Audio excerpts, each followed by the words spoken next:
Hello guys, welcome to my YouTube channel Prabhakar insights.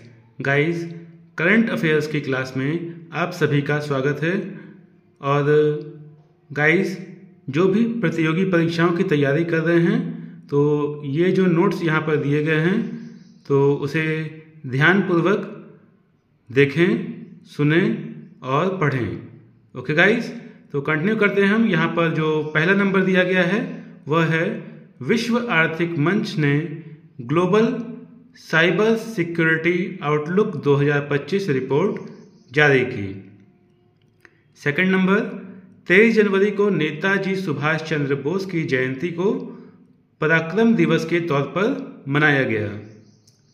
ठीक है, 23 जनवरी जो है वह पराक्रम दिवस के रूप में मनाया जाता है और इस दिन नेताजी सुभाष चंद्र बोस का जन्म दिवस भी है। थर्ड नंबर है, भारतीय सेना के लिए HVF से 42 T-72 bridge laying tank BLT खरीदे जा रहे हैं। फोर्थ नंबर, धनंजय शुक्ला भारतीय कंपनी सचिव संस्थान के लिए धनंजय शुक्ला भारतीय कंपनी सचिव संस्थान के नए अध्यक्ष चुने गए। ठीक है। फिफ्थ नंबर है, नवीनतम फाइड रैंकिंग में डी गुकेश सर्वोच्च रैंकिंग वाले शतरंज खिलाड़ी बन गए।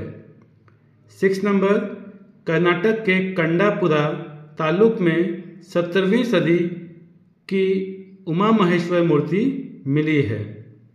सेवेंथ नंबर, बेंगलुरु स्थित एयरोस्पेस स्टार्टअप सरला एविएशन ने भारत की पहली इलेक्ट्रिक वर्टिकल टेक ऑफ और लैंडिंग एयर टैक्सी का प्रोटोटाइप शून्य लॉन्च किया। 8 नंबर, भारतीय पुरातत्व सर्वेक्षण ने ओडिशा के ऐतिहासिक बौद्ध स्थल रत्नागिरी में 60 वर्षों के बाद खुदाई कार्य फिर से शुरू किया। 9th नंबर है, तमिलनाडु कैडर के 1994 बैच के भारतीय पुलिस सेवा IPS अधिकारी महेश कुमार अग्रवाल को सीमा सुरक्षा बल का अतिरिक्त महानिदेशक के रूप में नियुक्त किया गया। 10th नंबर है, नाइजीरिया को आधिकारिक रूप से ब्रिक्स ब्लॉक का भागीदार देश बनाया गया। गाइस, जब भी आप पढ़ें तो आप नोट्स ज़रूर बनाइएगा और नोट्स बनाना बहुत ही ज़रूरी है। और जो जीके फैक्ट है उसको भी देख लेते हैं। यहाँ पर न्यूनतम समर्थ मूल्य के बारे में बताया गया है। तो क्या है यह न्यूनतम समर्थ मूल्य?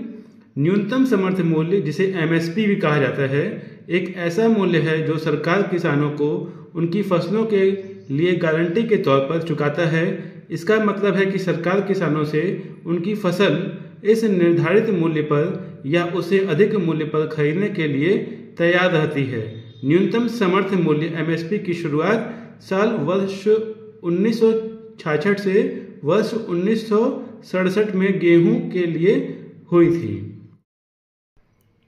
गाइस, करंट अफेयर्स में नेक्स्ट पॉइंट जो है वह है भारतीय ग्रैंड मास्टर इनियन पनीरसेल्वम ने मलेशिया में आयोजित 9वें जोहोर इंटरनेशनल ओपन शतरंज टूर्नामेंट जीता। उसके बाद नेक्स्ट है, 26 जनवरी को अंतर्राष्ट्रीय सीमा शुल्क दिवस मनाया गया। थर्ड पॉइंट, जैनिक सिनर ने लगातार दूसरी बार ऑस्ट्रेलियन ओपन खिताब अपने नाम किया। फोर्थ नंबर है, Soumitra Chattopadhyay and his world का लेखन संघमित्रा चक्रवर्ती ने किया। फिफ्थ नंबर, इंदौर और उदयपुर को यूनेस्को द्वारा वेटलैंड सिटी के रूप में दी मान्यता प्रदान की गई।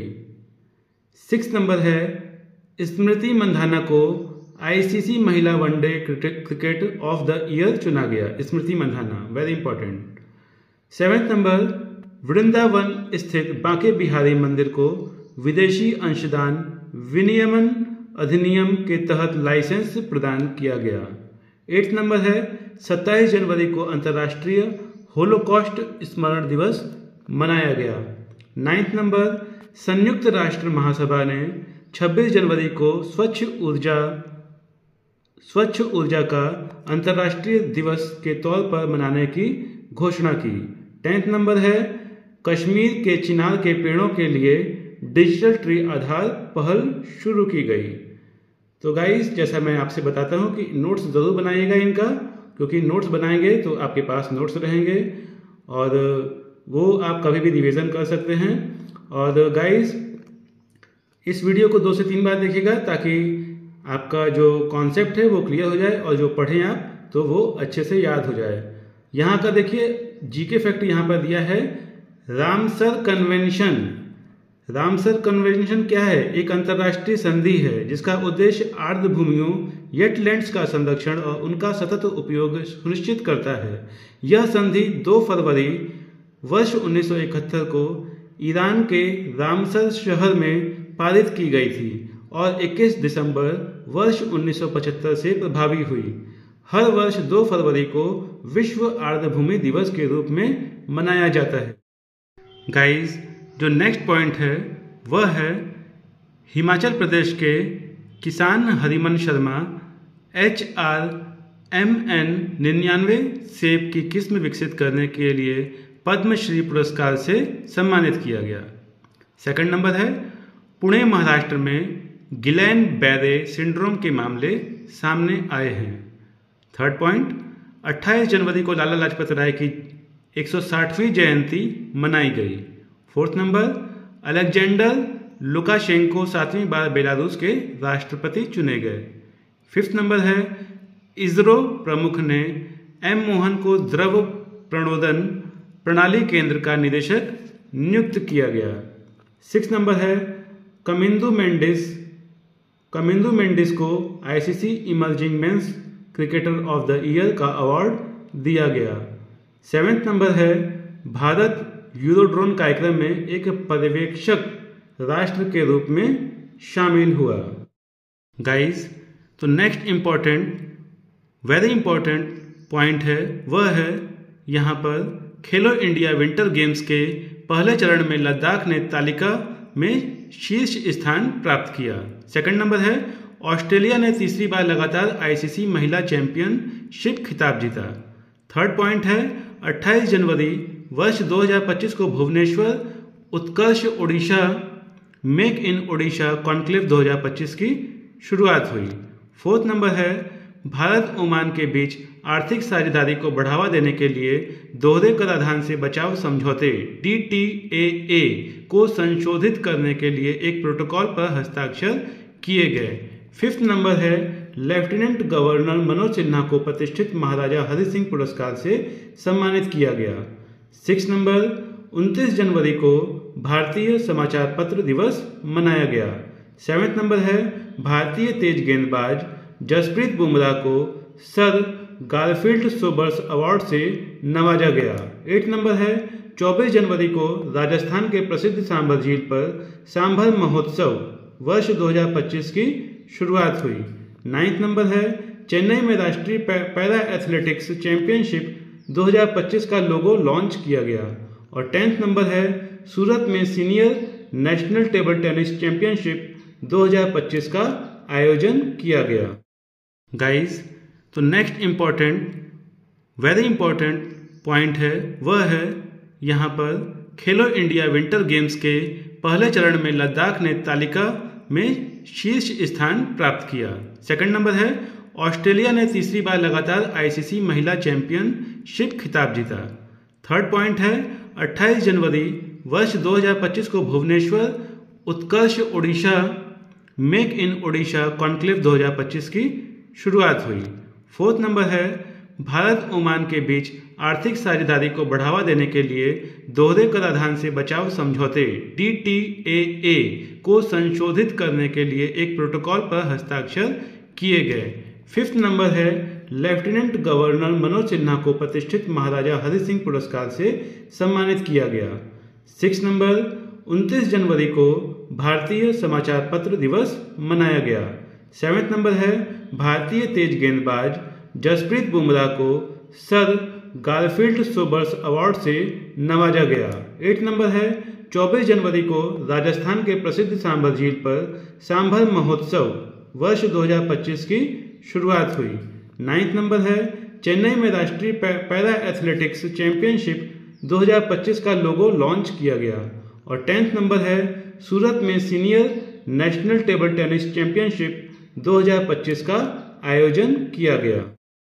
गाइस, अभी हम एआई के बारे में भी बात करेंगे यहाँ पर।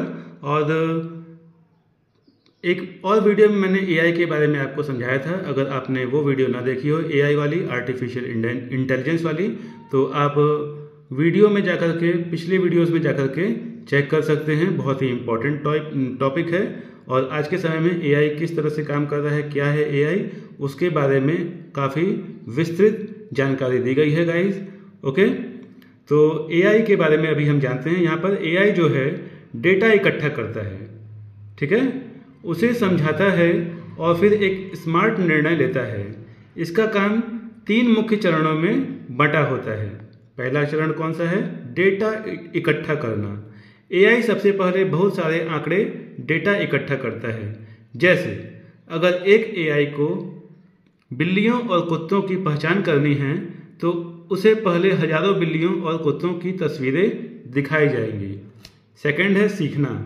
अब एआई को डेटा दिया जाता है तो वह उसमें पैटर्न, नियम खोजने की कोशिश करता है। इसे मशीन लर्निंग कहा जाता है। जैसे बच्चा बार बार देखकर सीखता है कि गेंद गोल होती है, वैसे ही एआई भी चीज़ों को देखकर सीखता है। थर्ड है निर्णय लेना। जब एआई कुछ सीख जाता है तो वह भविष्य में उसी जानकारी का इस्तेमाल करके निर्णय ले सकता है। जैसे कि यहाँ उदाहरण है, अगर आप अपने फ़ोन में हे गूगल बोलते हैं तो गूगल असिस्टेंट आपकी आवाज़ पहचान कर जवाब देता है। यह भी एआई का ही एक काम है, ठीक है। तो गाइस, मैंने इसके अलावा प्लेलिस्ट भी बनाई है जिसमें आपको इंडियन हिस्ट्री से रिलेटेड टॉपिक्स, इंडियन कॉन्स्टिट्यूशन से रिलेटेड टॉपिक, जो भारतीय संविधान है, हम सब भारत में रहते हैं तो हमें अपने भारतीय संविधान के बारे में जानना चाहिए। तो आप प्लेलिस्ट में जाइए और इंडियन कॉन्स्टिट्यूशन क्या है उसके बारे में आपको विस्तृत क्वेश्चन आंसर में मिल जाएंगे टॉपिक। प्लस इकोनॉमिक्स से रिलेटेड भारतीय मुद्रा, विदेशी मुद्रा जो भी है, वहाँ से आपको जो भी क्वेश्चन है इंडियन इकोनॉमिक्स से, चाहे वो एग्रीकल्चर हो, चाहे वो पिसीकल्चर हो, मत्स्य उत्पादन हो, वो सारे क्वेश्चन आंसर आपको प्लेलिस्ट में मिलेंगे गाइस। तो आप प्लेलिस्ट में जाइए, स्टडी करिए, नोट्स बनाइए और खुद को डेली 15 से 20 मिनट पढ़ाई में दीजिए, जो भी कॉम्पिटिटिव एग्जाम की तैयारी कर रहे हैं। और जो नहीं भी कर रहे हैं तो अपना नॉलेज बढ़ाते रहिए। इस प्रभाकर इनसाइट्स चैनल से जुड़े रहिए ताकि आप दिन प्रतिदिन आपका जो नॉलेज है वो नेक्स्ट लेवल पर पहुँचे। ओके गाइस, तो यहाँ पर कुछ क्वेश्चन आंसर दिए गए हैं तो इसको भी हम देखते हैं। यहाँ पर है फर्स्ट नंबर, कौन सा राज्य भसिनी के साथ समझौता ज्ञापन पर हस्ताक्षर करने वाला पहला पूर्वोत्तर राज्य बन गया है? तो यहाँ पर इसका उत्तर क्या होगा? इसका सही उत्तर है यहाँ पर त्रिपुरा। एशियाई जल पक्षी, सेकंड है, एशियाई जल पक्षी जनगणना 2025 किस संगठन द्वारा आयोजित की जाती है? तो यह बॉम्बे नेचुरल हिस्ट्री सोसाइटी के द्वारा आयोजित की जाती है। थर्ड है, लेजिम किस राज्य का पारंपरिक लोक नृत्य है? तो लेजिम जो है वह महाराष्ट्र राज्य का पारंपरिक लोक नृत्य है, ठीक है। फोर्थ नंबर है, किस मंत्रालय ने डिजिटल वाणिज्य अपनाने में छोटे व्यवसायों को सशक्त बनाने के लिए एमएसएमई टीम पहल शुरू की है? तो इसका उत्तर होगा सूक्ष्म लघु मध्यम उद्यम मंत्रालय। फिफ्थ नंबर है, हाल ही में किस संस्थान ने नकली चांद की मिट्टी से सिलिकॉन कार्बाइड निकाला है? तो गाइस, जो इसका उत्तर है वह है फिफ्थ का स, आईआईटी मद्रास, ठीक है। और छठा है, senior national table tennis championship वर्ष 2025 में पुरुष और महिला एकल खिताब किसने जीता? तो इसका उत्तर है ब, मानुष शाह और दिया चितले, ठीक है गाइज। यहाँ पर इसके आंसर दिए गए हैं तो आप यहाँ से इनके उत्तर का मिलान कर सकते हैं। ओके गाइज, तो आपने अगर अभी तक चैनल को सब्सक्राइब ना किया हो तो चैनल को सब्सक्राइब कर दीजिएगा, बेल आइकन पर क्लिक कर दीजिएगा ताकि समय से आपके पास नोटिफिकेशन पहुंच पाए और आपके पास ऐसे ही current affairs, GK topics, general awareness से रिलेटेड आपके पास वीडियोस समय से आ पाएँ। तो गाइस वीडियो को लाइक करिएगा और फिर हम मिलते हैं नेक्स्ट वीडियो में। Bye bye.